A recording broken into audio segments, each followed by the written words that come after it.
How to get Disney cruise staterooms for cheaper? The easiest ways to board the ships and the best extras that'll make your days out at sea better than ever. These are the Disney Cruise Line tricks and hacks that'll work not once, not twice. They work every single time.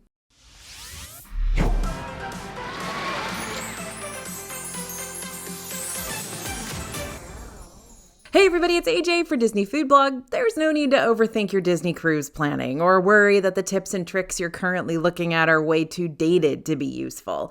Instead, check out these fun little cruising tricks that we've gathered up for you today that'll help you save money, save you time, and save your sanity. And no, they are not outdated. They are ready to roll. Right off the bat, let's start saving you some money.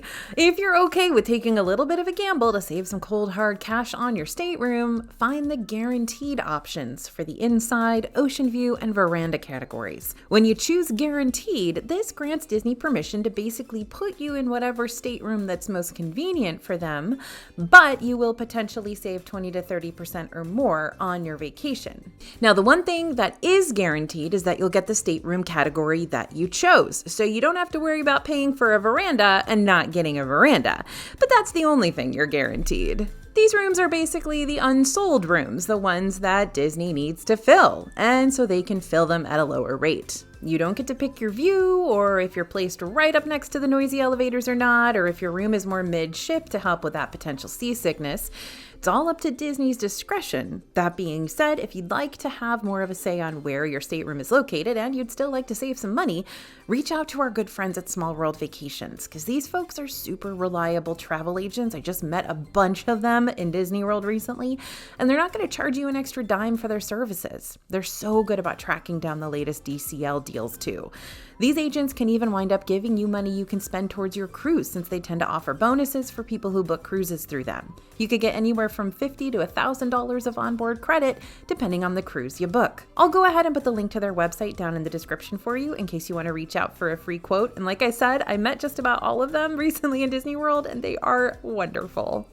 So in case you're new to the amazing world of Disney cruising, the price of your stateroom comes with all-inclusive dining, including your rotational dinners each night. Now, rotational dining helps make sure you and your family get to experience all 3 of the themed restaurants on board the ship, as well as keep your same serving team all cruise long so that they get to know you and your dining preferences to a T, and if you're me, they bring you like 6 Diet Cokes to start with. When you're booking your cruise, you'll be asked to choose a preferred dining time for dinner, either around 5:45 or 8:15. Now, if you're wishy-washy on which dining time to choose, default to the 5:45 option first, since that's the one that tends to fill up fastest.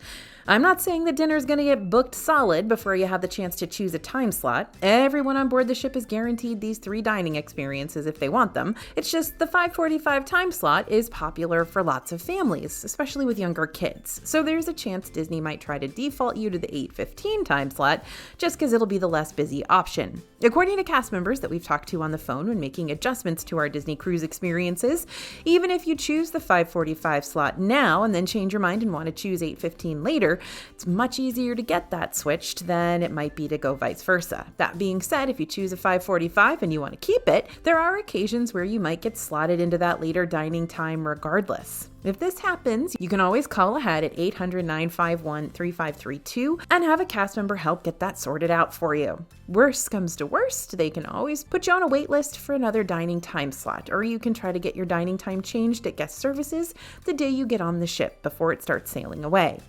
There's also a link on the DCL website in your My Reservations section to request a seating change as well. Now, I will say, I have never, ever had a problem with getting my seating time changed. That doesn't mean that you won't have a problem. It just means that DCL tends to go above and beyond and try to make sure you get the seating time that you want. So definitely request it if you unfortunately need to change. So there's not a doubt in my mind that no matter what cruise you're sailing on, those morning breakfast crowds around the dining hall are going to be significant. And that means squeezing your way past shoulders and hips and saying a lot of excuse me's and pardon me's just to grab your churro Mickey waffles. And then you're going to have to try to find a table. There is quite a lot of seating at those dining halls, but regardless, it's still packed and can get rather loud too with excited cruisers, which is why if I do ever decide to brave the morning dining hall, I sometimes just take my plate to the outdoor seating areas instead. That being said, I really don't enjoy the chaotic energy of the dining halls at breakfast, even if I enjoy all those churro Mickey waffles. So I tend to prefer ordering breakfast room service instead. That way I can enjoy everything from the peace and comfort of my stateroom's veranda, if I have an outdoor balcony to take advantage of, that is, and then enjoy it from the comfort of your quiet veranda balcony. Room service is available 24 hours a day, meaning you can have breakfast, lunch, and late night snacks sent up to your stateroom whenever you'd like. Just pick up the phone inside your stateroom and dial the room service button. It's that easy. Disney Cruise Line also has a door hanger request card option that allows you to pre-order room service breakfast and have it delivered to your stateroom at any time you request. All you gotta do is mark your preferences and note your order on the card that you'll find in your desk drawer, and then hang it up outside your stateroom before 3 a.m. I don't know why they put these in the desk drawers. Whoever looks in there? All room service offerings are listed on the Navigator app, so you can figure out what you want to order before you call. Room service is available until 1:30 a.m. on the final day of your cruise, but nope, you're not going to get breakfast on debarkation day. One last note about room service before we move on. While room service is technically free, aside from the canned soda pop and bottled water and any beers or whatever, you are still expected to provide gratuity to the room service crew when you use this. There are a couple of ways you can tip for your room service. You can either use cash or you can write in a gratuity amount of your discretion on your room service receipt that you'll receive on debarkation day. The amount you write down will automatically be charged to your onboard credit account. Another less busy breakfast option you may want to consider, one of the rotational dining rooms. So these rotational restaurants aren't going to be nearly as entertaining to eat at in the morning as they will be in the evenings, but if you're looking for lighter crowds in the morning, certain dining rooms will open up to accommodate breakfasting cruisers in a more sit down and relax sort of environment, similar to what you'll receive on debarkation day. Okay, swimsuit, check. Sunglasses, check. Wanderlust spirit? Double check. Packing for a cruise can actually be fun, if only because it makes things that much more real, but it can also get a little bit overwhelming. After all, you're out at sea, so it's not like you can just swing by the nearest big box store if you want to pick up a cheap hoodie for the unexpected chilly day. You got Disney's pricey hoodie options or nothing. This was a huge problem when I was traveling with like a 1-year-old and a 2-year-old because you gotta pack the diapers that you need or else you're gonna be paying $1 bajillion for diapers in the gift shop, and you don't want to do that. Anyway, the DFB team and I have cruised several times, so we've got a pretty solid idea of what you're going to want to bring along with you when you're cruising away, which is why we've got a nice detailed packing list tucked away in our free Disney Cruise Line Ultimate Guide, which also has pages and pages worth of other useful cruising tips, fillable planning sheets, easy to follow timelines, and more. If you want to pick up this guide, just scan the QR code you see on the screen now or click on the link in the description for disneyfoodblog.com/cruise planning after this. But for now, here are a few of the more unconventional cruise items we've added to that packing list that might make you go, you're right, I do need that. First, a passport organizer. If you want to keep all your important identification items together, organized, and safe, having a passport organizer on hand can give you that much needed peace of mind.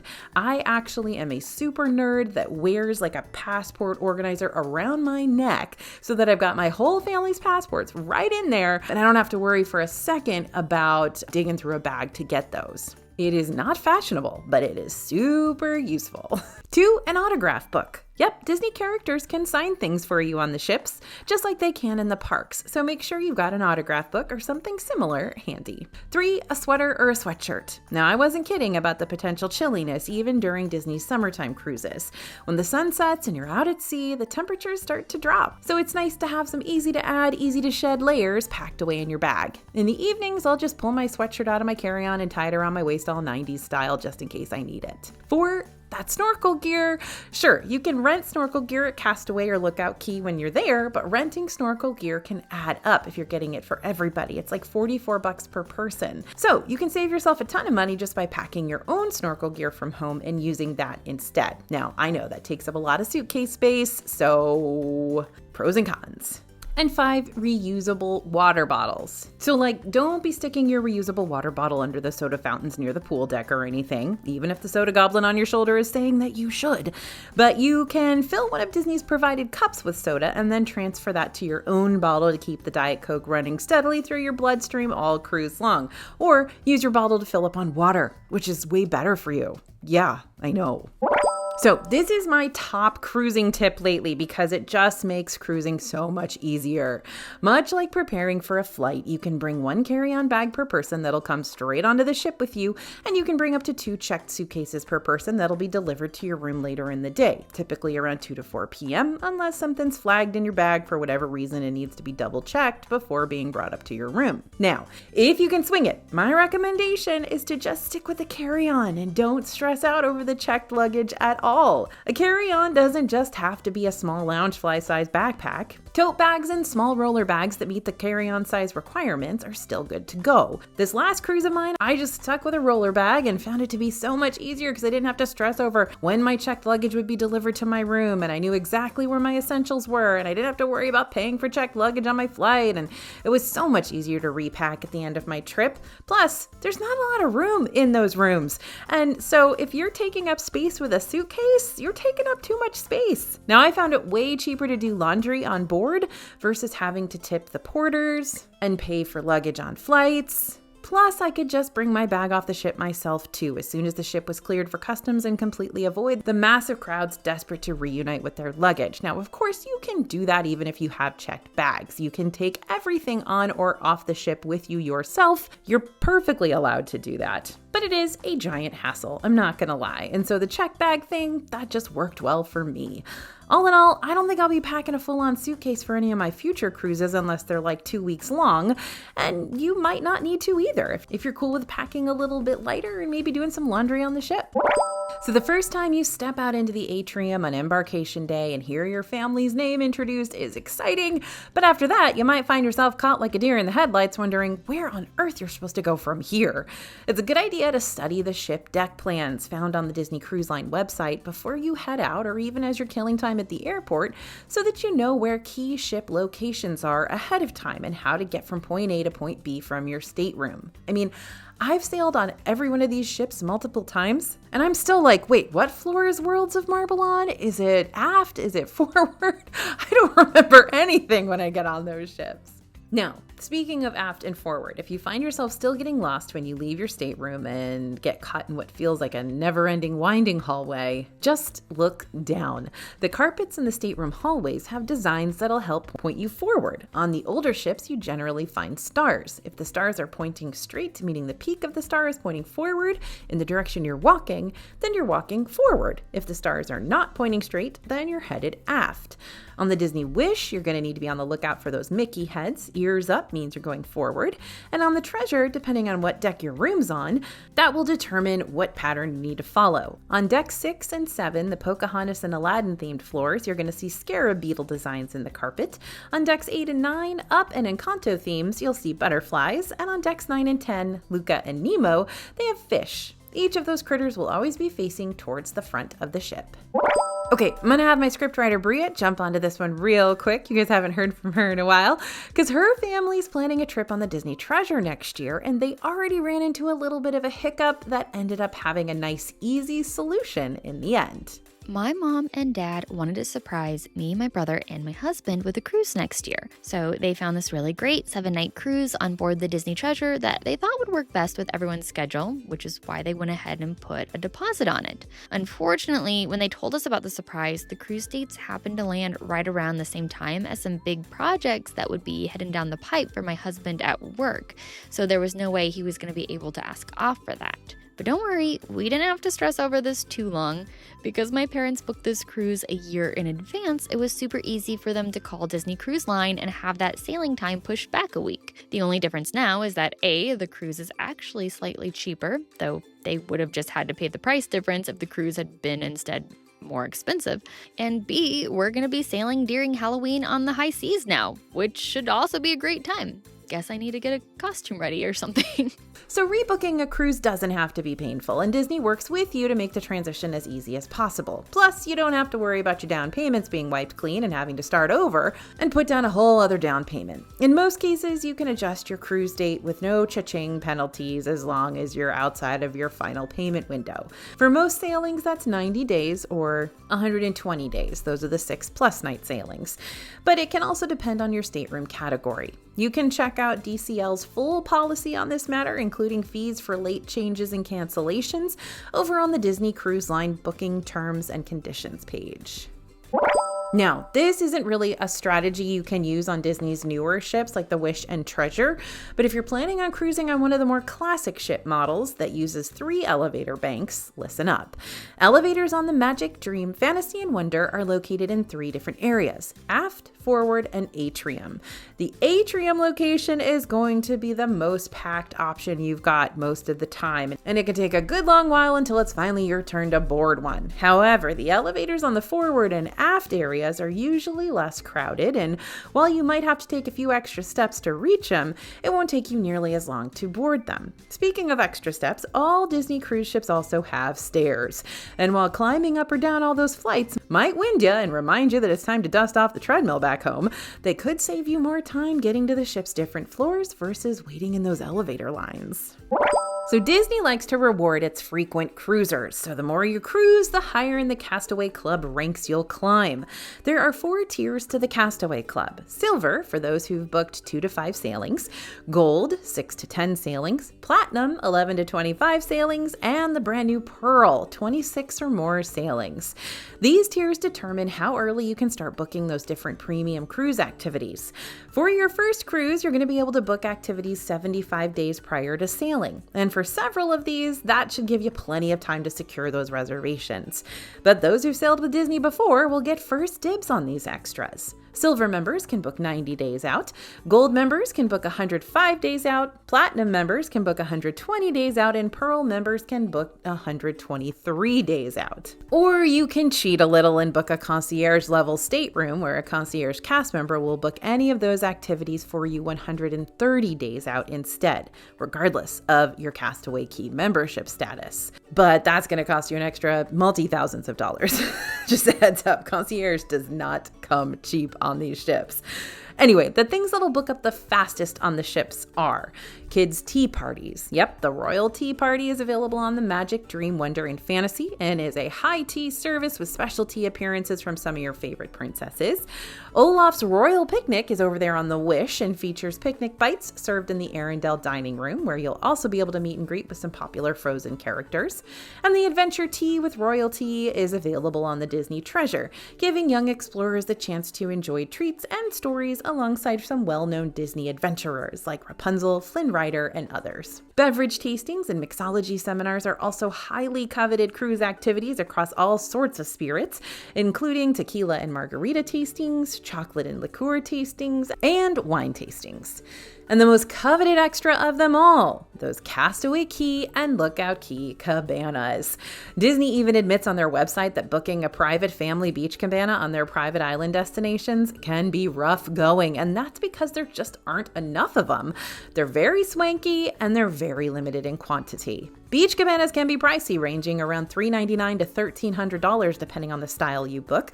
But if you get a chance to purchase one, you've got your own personal space with private beach access, rental items at your disposal, and all-day concierge services. These usually go at that 130 days to the concierge guests, but every once in a while you can get on a wait list, and you never know, little magic might be made.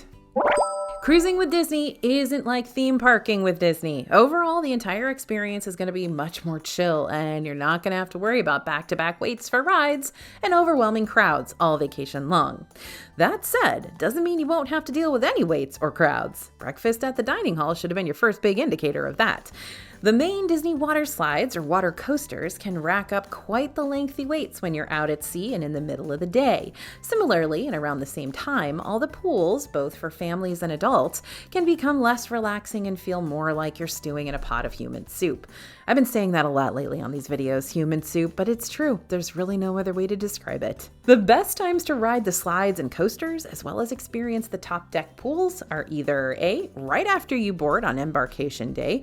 Usually the pools will open around 12:30 to 1:30 on those days, and the water slides and coasters will open around the same time. B, first thing in the morning, typically around 8 to 9 a.m., but times will vary, so you're going to want to check the Disney Cruise Line Navigator app for opening hours during your trip.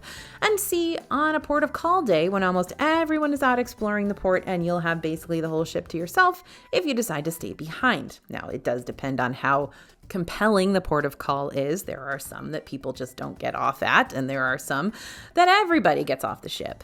Anyway, the pools and water slides may open a little later on port days, so again, double check the Navigator app as soon as your vacation kicks off so you know what to expect. Oh, and let me add in D here, and that's during dinner and the show. Yeah, I know. Nobody wants to miss dinner. Nobody wants to miss those special Broadway-style shows. But that's why these are the best times to ride the water slides and the coasters, because literally nobody is there. My son and I tend to skip at least one of our rotational dinners and at least one of the shows, and we go and try to increase our record of riding the Aquamouse 27 times in one trip. Yes, we do. We do hold the record. We're very excited about that. Now, whether you're eyeballing those highly themed Disney cruise lounges or you're pretty smitten by the character printed coffees you've been seeing pop up on social media, I will say that Disney cruise specialty drinks could be something worth dipping into your souvenir budget for if you are super big on that sort of thing.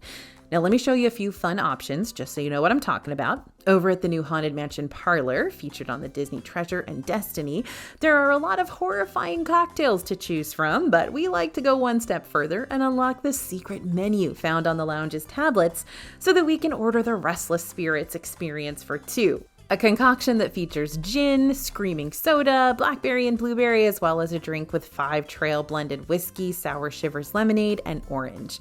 I'm not going to give away the puzzle clues in case you want to solve them yourself, but if you do want that spoiled, we've got a post that walks you through decoding the secret menu mystery that I'll go ahead and link down in the description for you. Spoiler alert.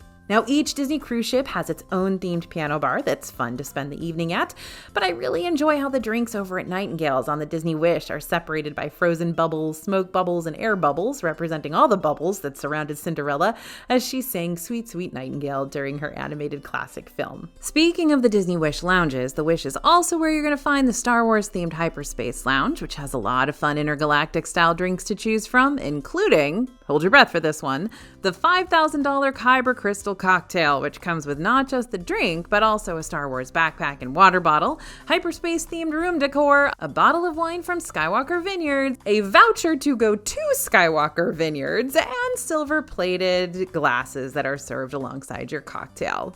Now, don't worry, the rest of the cocktails here are normal drink prices. You know what really feels like vacation with a capital V, though? Lounging out on one of the pool chairs and being delivered a ritzy fruity cocktail by one of the cast members who's carrying a silver platter full of them. Just note that those drinks are not included with the price of your stay, no matter how many times you watch Love Boat, and they were. So when you're offered one, it will be charged to your room at the end of your trip. And of course, while you can always get a regular cup of coffee included in your stateroom price, it's fun to splurge a little extra every now and then on the premium coffee drinks at one of the ship's cafes. If you splurge enough on your premium coffees each morning, you could earn yourself some free premium coffees.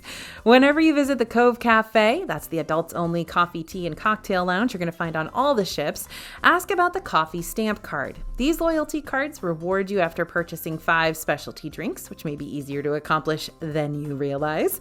With each drink, you can get your card stamped, and once you've collected your 5th, redeem your card to get a freebie. You can also use this stamp card at the Vista Cafe too, which is available aboard the Disney Dream and Fantasy, and the Hey Hey Cafe on the Disney Treasure. You don't have to do things constantly on a Disney cruise if you don't want to, but if you'd prefer to be entertained every second of your trip, Disney can do that for you thanks to the dozens upon dozens upon dozens of daily activities available all sailing long. Sometimes certain activities happen at the same time as others. Sometimes they'll be available much later on in your trip, and then there are the activities that'll only happen once. So if you miss those the first go around, you'll miss them for good. And we don't want that, especially not if there's an activity that you don't want to miss. So once you've got access to your ship's full itinerary, scroll on through and tap the little heart next to each of the all-inclusive activities you think you might want to do. That way, your Navigator app will send you notifications and reminders throughout your trip, letting you know when one of your hearted activities is getting ready to start. That way you don't have to keep them all straight in your head. You'll just get that little ping notification. This next tip is an introvert's dream come true, and I, am an introvert. Disney Cruise Line doesn't have a curfew where you'll have to go back to your stateroom at a certain time. Now, there won't be a lot of activities happening at 1, 2, or 3 a.m. in the morning, but there's something serene about exploring a Disney ship during those off hours when barely anyone else is out and about. If you're willing to burn the midnight oil, this can be the perfect time to maybe catch a late night movie or one of the new Disney films in one of your ship's theater rooms, or get some fun photo ops in an empty atrium, some of the community spaces. Now, what do I do if I'm still up and wandering the ship when everyone else is asleep? Well, I'm quite the party animal, I'll tell you that much. And by that I mean I pretty much do laundry, because the washers and dryers are always free. Disney Cruise Line likes to switch things up on us all the time, so it's nice to know we've got these types of tricks to fall back on when we want a guaranteed way to have a better cruise. But if you're looking for more Disney Cruise Line tips and tricks, be sure to check out our other latest cruising video, New Rules for Disney Cruise Line. And don't forget to download our free Disney Cruise Line Ultimate Guide right now over at disneyfoodblog.com/cruise planning. You're gonna love it. Thanks for listening, everyone, and thanks for watching. As always, this is AJ for Disney Food Blog, and we'll see you real soon.